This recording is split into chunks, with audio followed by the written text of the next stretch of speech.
I am Ferdinand Marcos, and I am the President of the Republic of the Philippines. I stand today on behalf of 110 million Filipinos. Hey everyone, hello universe, it's me again. Shout out sa inyo mga kababayan. Hello sa mga Marcos Loyalists. But anyway guys, meron tayong upload videos, updates. Ayan, kakaiba na naman po ang updates natin ngayon. Ito po ang alam nyo naman siguro kung ano yan mga kababayan. Napakatindi ito mga kababayan, matindi talaga. Kaya nga sabi ko sa isang video ko, parang si Pangulong Marcos Jr. yata ang kumbaga yung pangako ni Digong dati, after 6 months mawala na yung mga illegal na droga. Pero dahil wala po tayo nakikita noon na kasing laki ng ganitong kalaga sa panahon ni Digong, wala as in talaga, no? Walang nagpo-post eh. Kung mayroon man siguro yung mga user lang. Pero sa panahon ni Pangulong Marcos, tingnan nyo naman yan mga kababayan kung gaano kalaki yan. Ayan o, ito pa yung isang highlight o. Kudos naman doon sa aso, no? Kaya sa K9 talaga naman ang galing niyang mang-amoy. O ito, basahin po natin ito in short kasi marami ito guys ha, kasi iniisa ko na lang. Sabi po ng Bureau of Customs, the Bureau of Customs BOC through the Port of Cebu in collaboration with the Seaport Interagency Drug Interdiction Task Group, ayan, 7, intercepted 2 suspect carrying 25 kilograms of methamphetamine hydrochloride, commonly known as shabu, valued at approximately 170 million during a target anti-drug operation. Nako, tingnan nyo, laki niyan mga kababayan. Sa panahon ni Digong po, wala po tayo nakikitang ganyan kalaki. Yung nahuhuli, wala as in talaga. So dahil dito mga kababayan, kudos naman talaga sa BOC, siyempre sa NBI, PDEA, etc. no? So dahil dito guys, tingnan nyo naman yan kung gaano kalakas ng loob itong mama na ito. Mag-asawa ito, no? Na magdala na magbinta ng ganyan. Nako, ilang teenager ang masisiraan ng kinabukasan yan. Tingnan nyo naman, oh grabe, kadami yan. Nako, sino kaya may-ari niyan? May kinalaman kaya si Judas? Nako. So ito pa mga kababayan, ito kakaiba na naman to. Ano to? Ayan, nasa dagat to. Oh, nako, grabe ito guys, matindi. Basahin po natin, okay? BOC na naman. Kaya kudos din naman talaga kaya Commissioner Rubio guys, ang galing talaga. BOC News today, in line with the President Ferdinand R. Marcos Jr. Ayan, directive to intensify the fight against smuggling. The Bureau of Customs BOC supported the National Bureau of Investigation, which is ang NBI, in successful operation against fuel smuggling at Marina Beach, Barangay Asin, Maribilis, Bataan on February 7, 2025. OM goes. Kita nyo yan guys. Uy, nako, fuel ito naman. Tingnan natin kung magkano ang halaga nito, no?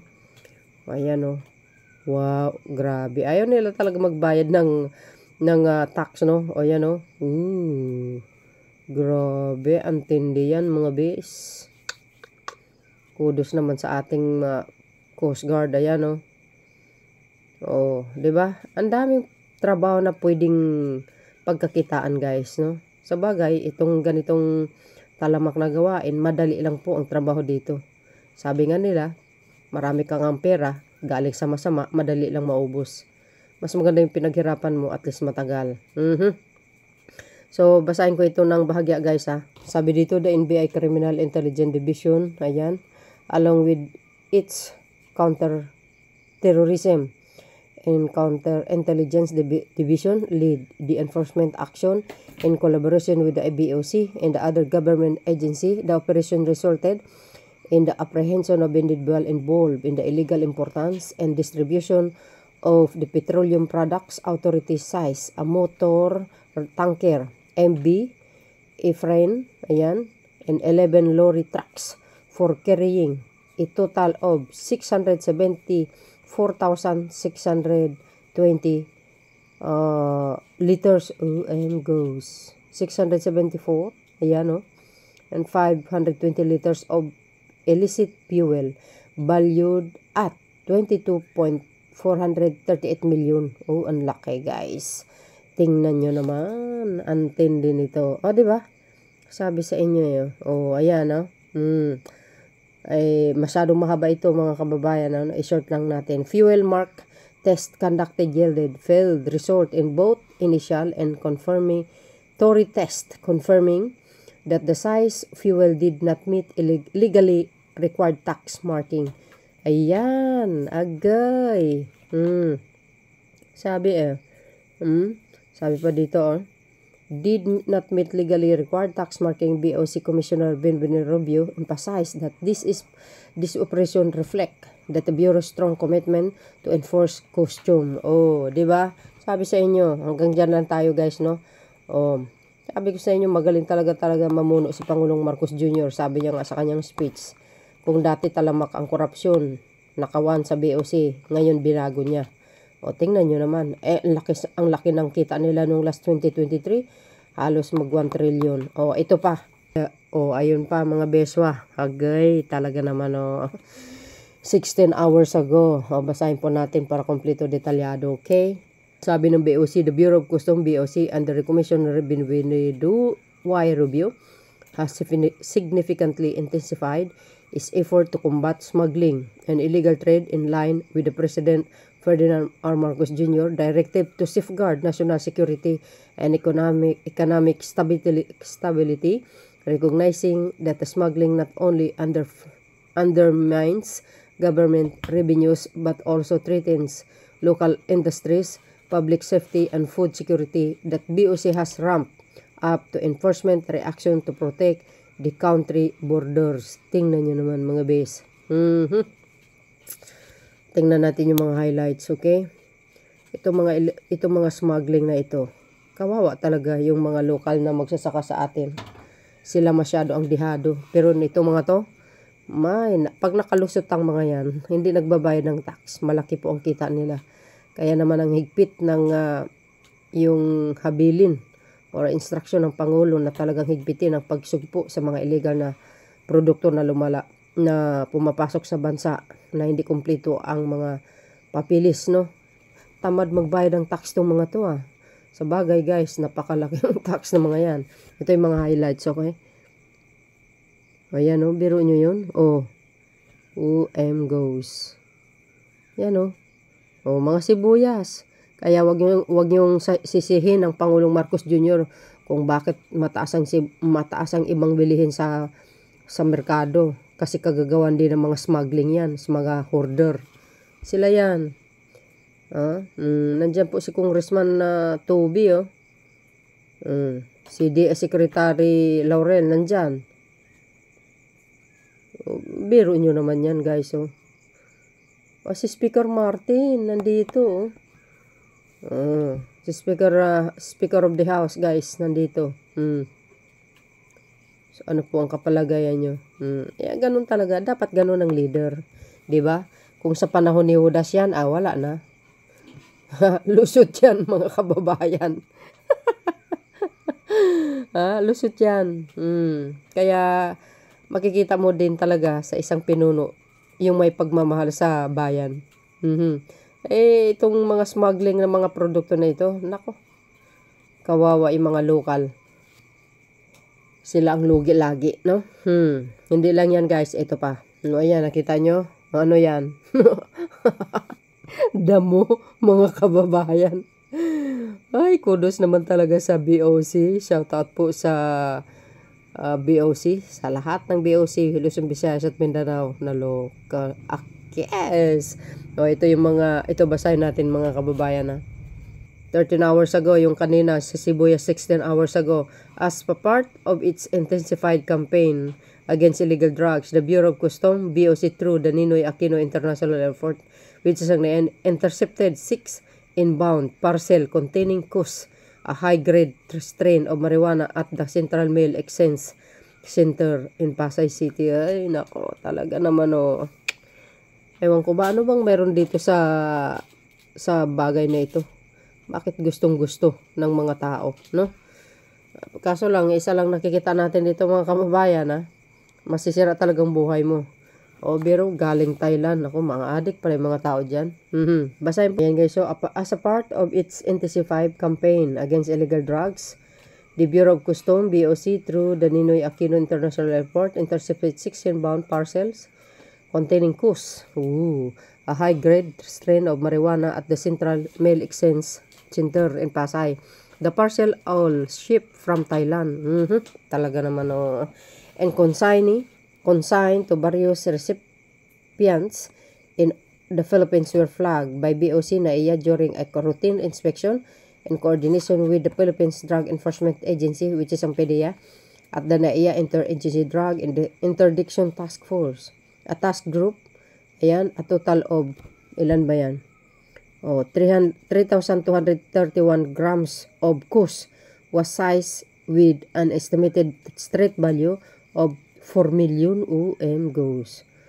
Guys, binasa ko lang yung kung magkano ang halaga o ilang gramo ba yan. Yan, ang importante. See? February 12, 2025, OMGs. Today, ngayong araw, yung sibuyas kahapon yun. Hindi lang tayo yung highlights, okay? Yan grabe, antindi. Baka parang dates lang, parang yung prutas na dates. Matindi ito, guys. Agay. So yun guys, ano po ang masasabi nyo dito? But anyway, hindi lang po yan, ito pa. Ayan guys, nakikita nyo? Parang mga ano lang no? Parang mga pasas lang. Grabe, antindi. So dahil dyan, basahin po natin. BOC pa rin yan, BOC News Today.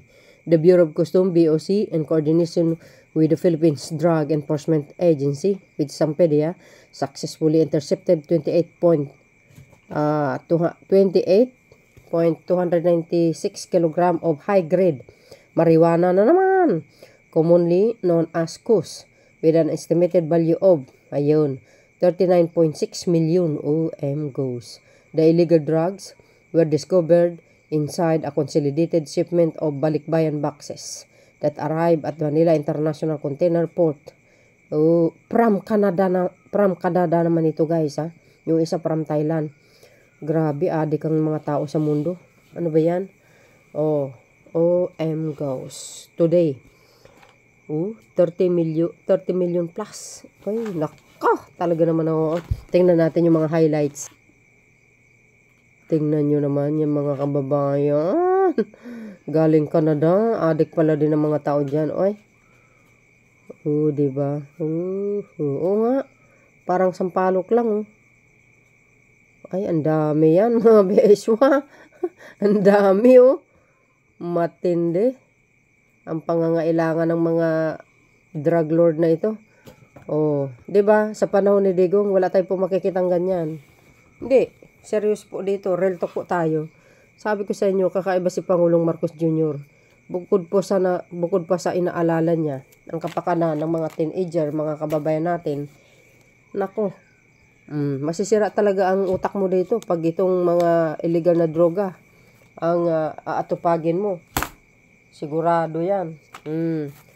So yun guys, hindi lang yan, ito pa. Yan, Philippine Star. A joint team of Task Force Davao and the Davao City Police Office arrested two men believed to be engaged in the illegal drugs trade and seized more than 1 kilo of shabu at checkpoint in Turil District over the weekend. OMGs. Diba? Shoutout sa mga taga Davao. Sabi nyo, free drugs dyan. Bakit ito? Antindi nyo, yan guys. So, 7 million. Ayan, size in Davao. February 11, 2020. February 11, 2025.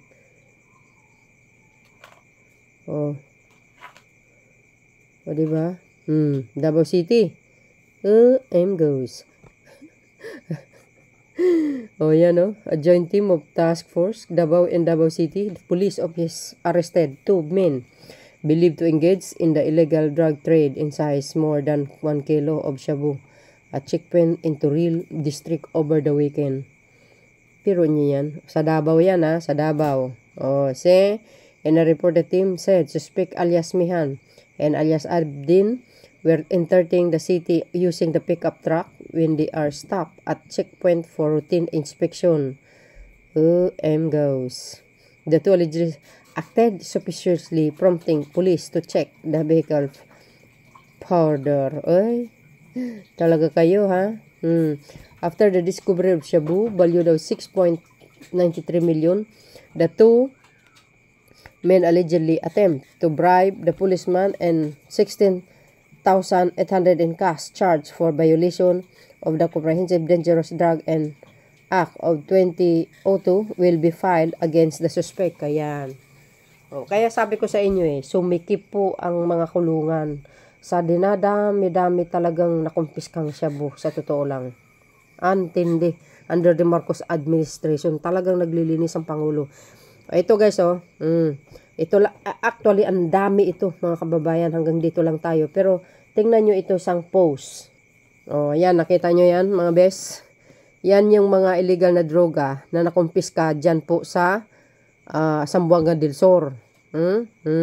Alam nyo kung anong ginawa? I-dispose nila, kumbaga sisirain nila ba. Basahin po natin para kompleto detalyado.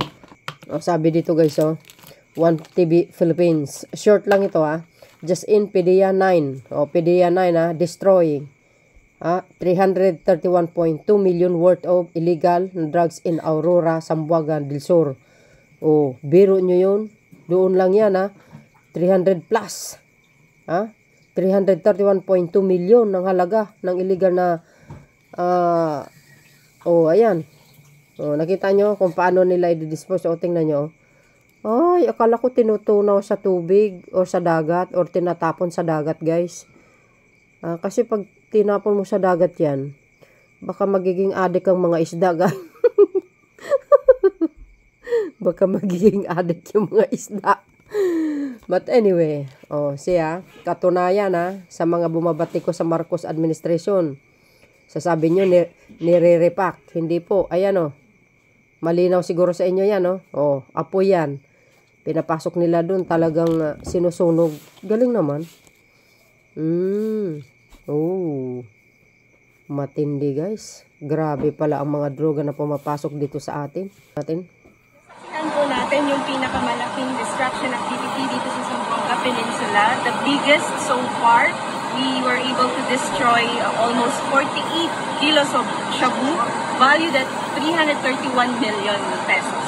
Okay. Ma'am, saan galing itong mga shabu na to? Bakit ganun kalaki? Ito ay nagmula sa mga anti-drug operations. Hindi lang po dito sa Zamboanga del Sur.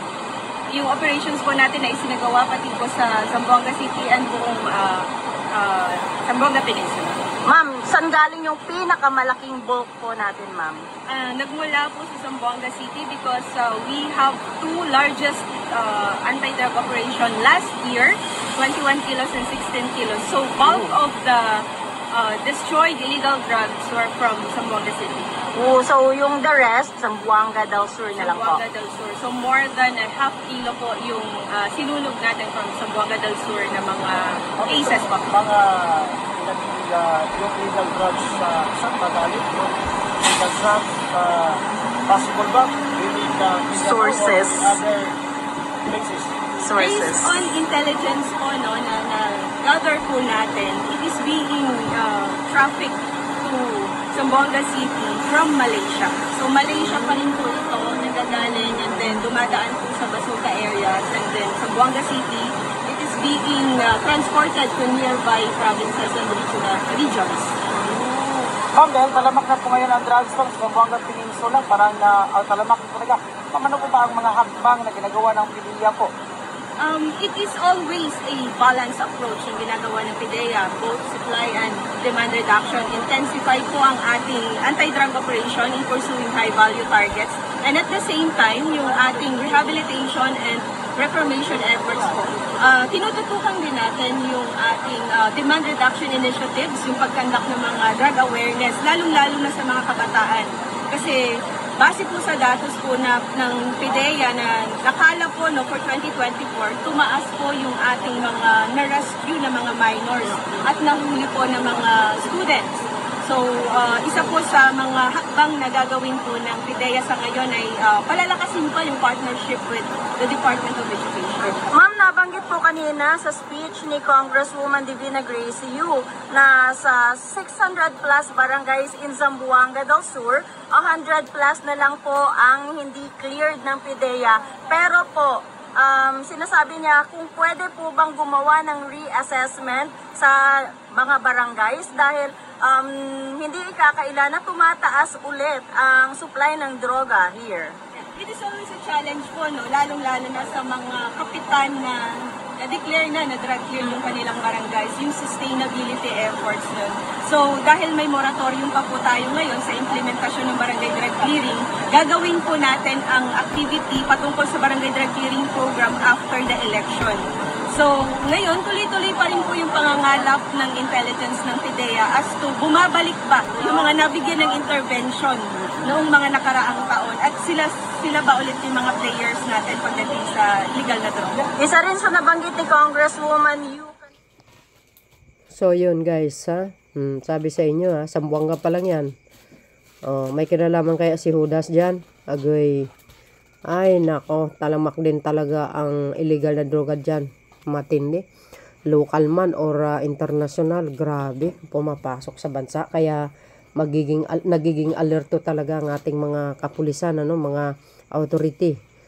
Matindi din talaga ang nako, ewan ko lang kung hindi si Pangulong Marcos Jr. ang Pangulo.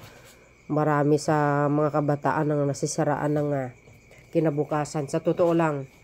Ayan So yun mga kababayan, ang pinaka-latest updates video ko. Maraming salamat sa inyong watching. See you again on my next upload video. Bye and babush. God bless Philippines.